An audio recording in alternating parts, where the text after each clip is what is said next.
Welcome, Gunrunner.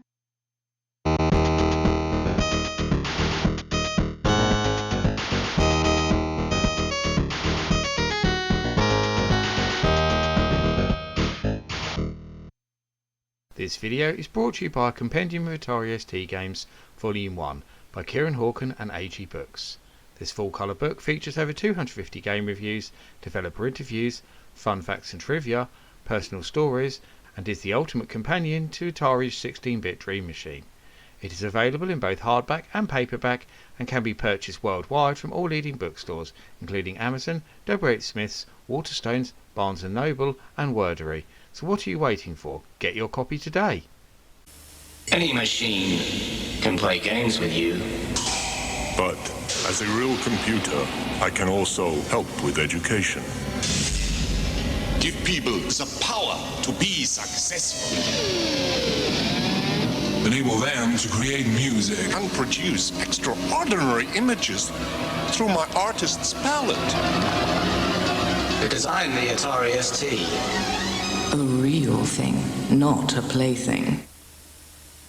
Making its debut in June 1985, the Atari ST would become the machine to lead the 16-bit revolution, being released just over a month before its big rival, the Commodore Amiga. However, the price difference between the machines, as well as the different configurations — the ST, like Amiga 500, didn't arrive until 1987 — meant that Atari's 16-bit offering would soar into an early lead. After a number of price drops and games that started to take advantage of the mostly superior hardware, the Amiga did eventually take over its great rival and emerge as the eventual winner in the 16-bit computer wars. But the ST didn't give up without a fight and still managed to best the Amiga in several areas, most notably 3D games, thanks to its faster CPU. Over the years though, many have come to regard the ST as a poor man's Amiga and ignore its many advantages. In this list I'm going to show you 10 of the Atari ST's very best exclusives. Not just games that didn't come out for its arch nemesis, but never came out for any other systems full stop. I haven't presented these in any specific order, so you better get playing right now and see which one do you like the best.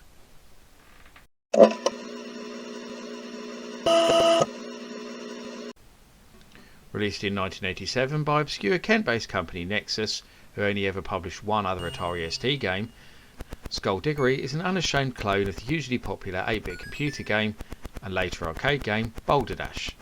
Now I'm sure you're all aware that Boulder Dash clones aren't exactly rare on the Atari ST, and indeed there is also an official conversion of the game for the 16-bit computer too. So I'm also sure that you're wondering what sets this one apart. Well, it's because Diggery used the medium resolution mode as standard, and could also be played in high-res monochrome mode too. There were very few games other than some of Atari's own releases that used this mode, and meant that if you used your ST for serious applications that required a high-res monitor, but also wanted to play games, you were a bit stuck. So Diggery ended up being a godsend for serious Atari ST users, and became somewhat of a cult classic for the machine because of that. It also helps as a jolly good rip-off of Boulder Dash 2.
One of the main things that signalled the death knell for both the Atari ST and Amiga was the arrival of first-person shooters such as Wolfenstein 3D and Doom for the PC.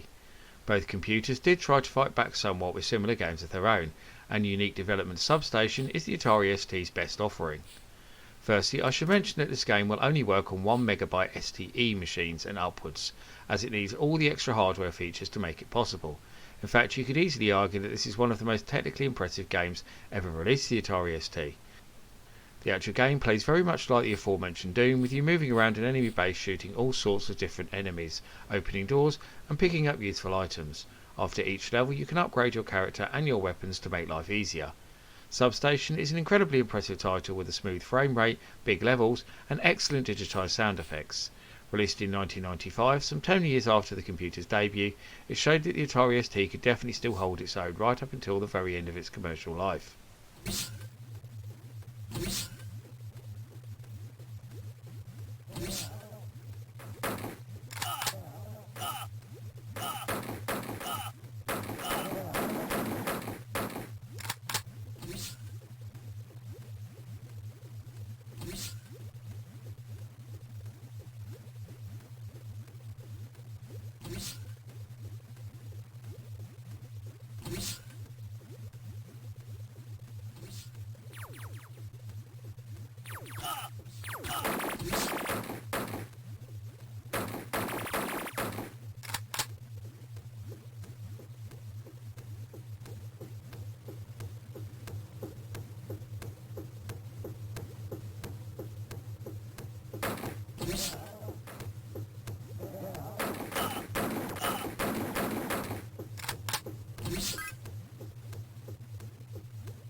The Atari ST game creator Stoss saw a real explosion in the homebrew scene for the machine.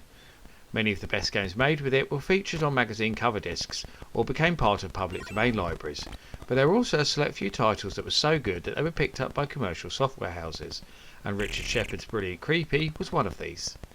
Released as part of Atlantis Software's $6.99 budget range, the game is an unashamed clone of Ultimate Play the Game's classic top-down ZX Spectrum arcade adventure Attic Attack, which is definitely no bad thing. As many will be aware, Attic Attack remains one of the Spectrum's highest acclaimed games, so to see a slick 16-bit update of the title is a joy to behold. I particularly love the digitised title screens and pseudo 3D graphics here too. Can you make your way through the spooky dungeons and escape alive? There's only one way to find out. Go grab yourself a copy of Creepy for the Atari ST and get adventuring. You certainly won't regret it.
Rock'n'Roll Clams is a wonderfully original and downright zany multiplayer platformer for the Atari ST from Caspian Software, who will feature more than once on this list. It will remind many people of the Taito arcade classic Bubble Bobble, which is certainly no bad thing. In Rock'n'Roll Clams you have to bounce your clam around each level collecting the musical notes, so you can take Casper Clam and his band from the bottom of the ocean to the top of the charts. Although I mentioned a similarity to Bubble Bobble, it's more in the way the game looks than the way it plays, as it's far from a traditional platformer. As you fall down the screen you have to try and collect all the objects whilst avoiding the enemies and other hazards that get in the way. Your clam will bounce off walls, you have to be careful where you guide him. Having been released in the twilight of the Atari ST's lifetime, 1994 to be exact, Rock'n'Roll Clams was ignored by many people who had since moved on to consoles, but it's about time we changed that. Fans of cute and cuddly platform games will certainly want to hunt this one down for a more in-depth analysis.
Although the Atari ST reigned supreme in the early years of its battle against the Commodore Amiga, it definitely lost out big time in the latter part of that era, and there's no doubt that Team 17 had a lot to do with that. Still going to this very day, Team 17 refused to support the ST, and games like Alien Breed really showed us what Atari owners were missing. So with that in mind, you know that be both surprised and happy to see this rather lovely game from Top Byte Software, Alien Thing. For those that have somehow never played Alien Breed, it's a top-down dungeon crawler come shoot 'em up, clearly inspired by both the film Aliens and the Atari arcade classic Gauntlet. Obviously, the gameplay of Alien Thing is exactly the same, and that's certainly no bad thing, as with its gorgeous graphics and digitised sound it offers a great alternative. It's worth noting that there are 3 different versions of this game, the original, an expert edition and a director's cut. Alien Thing is also enhanced when played on STE and Valcom machines. It requires at least 1 meg of RAM, so owners of standard STs are out of luck sadly.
Now many of you might be shouting at the screen right now proclaiming that Star Raiders isn't an Atari ST exclusive, as it also appeared on the Atari 2600 and of course the original Atari 8-bit game too. But this version is very different, you see. In fact, it's more of a sequel than anything else and should really have been called Star Raiders 3. Obviously the basic gameplay is still exactly the same, with you exploring the galaxy and taking out enemy forces as you go. Those who played the original game will definitely be right at home here, but this Atari ST update of Star Raiders features a completely new map, new interface, different enemy types, upgraded graphics and sound, as well as many other more minor features. A combination of both joystick and mouse is used to control the action. Interestingly, Atari ST Star Raiders wasn't programmed by the original creator Doug Neubauer, but one Rob Zabaidan instead, who would go on to program 2 more excellent 3D shooters in the form of Warbirds for the Atari Lynx and Hover Strike for the Atari Jaguar.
When it comes to clones for other people's games, it doesn't get more blatant than Super Stereo Land. In fact, it's pretty surprising that Nintendo didn't sue them. I can only assume that it came so late in the Atari ST's life, 1995 to be exact, and had such a limited release that it flew under the radar. I think everyone knows what Super Mario Bros. Is all about, and I really shouldn't need to explain how it plays. The team at Top Byte who created this game have admitted in interviews that they were a big fan of the game on the NES and went out to copy it as closely as possible. They even mapped out the game on graph paper to help them. They did a great job too, as it looks and plays great. The only real complaint is that there's no in-game music, which is a real shame. It's also worth mentioning that Super Stereo Land received an equally excellent sequel too, in the form of Stereo's Christmas. So if you like this one, you can also go and try out the seasonally themed offering too.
First thing that caught my eye about this impressive shoot 'em up was that it was designed by the one and only Michel Ancel, who would go on to create Rayman no less.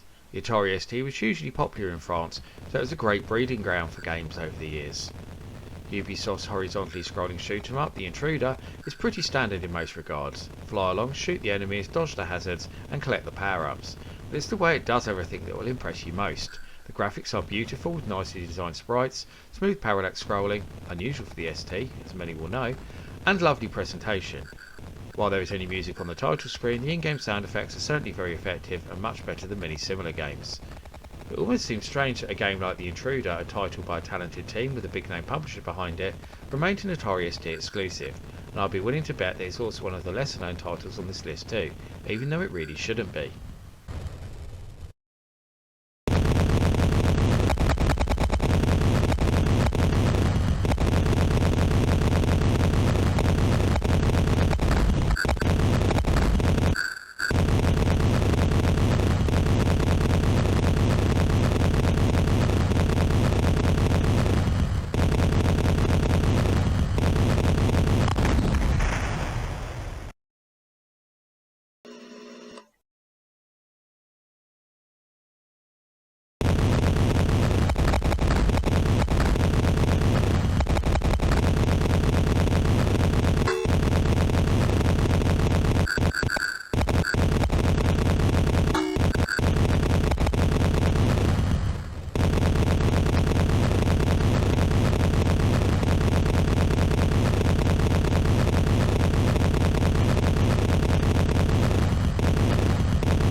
Now this is a game with a really interesting story behind it.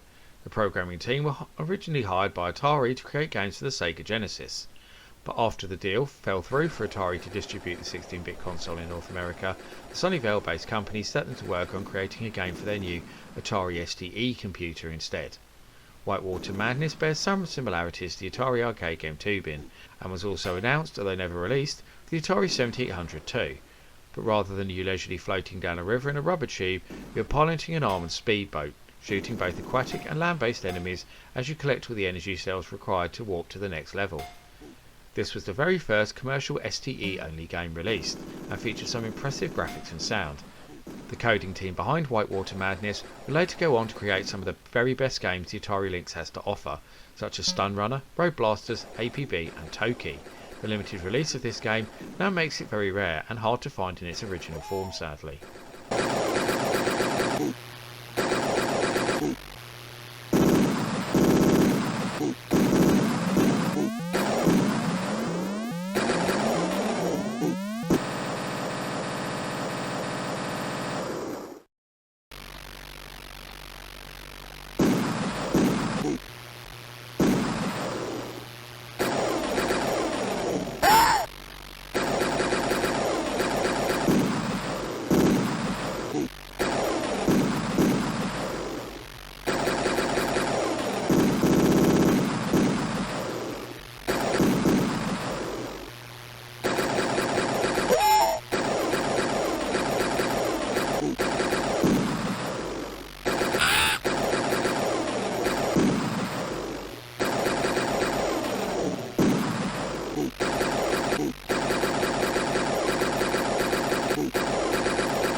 Caspian Software's 05 is without doubt the most interesting game on this list, not just because it's a genuine Atari ST exclusive, but also because it's by far one of the most technically impressive games ever released for the classic 16-bit computer.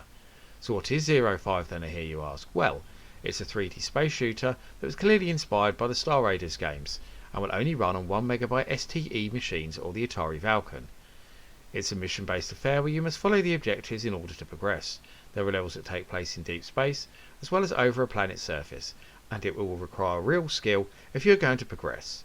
The solid polygons look incredible and move really smoothly, while the digitised sound is a joy to behold.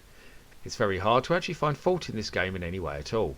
While there is also a game called 05 for the Atari Jaguar, which shares the same programming team, it's actually a sequel to this game, despite using the same name.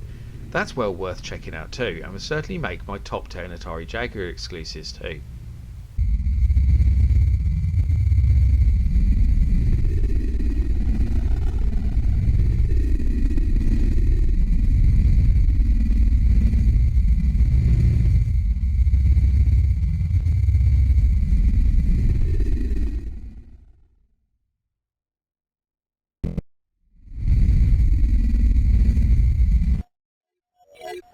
Proximity alert.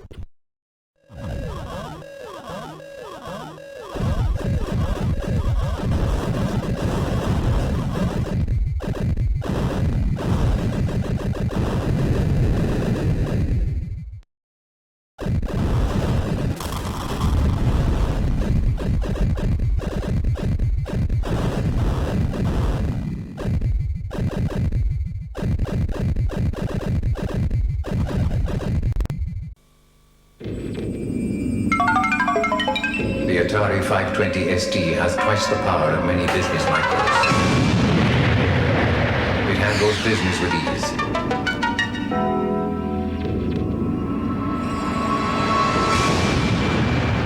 It can paint pictures and make them move.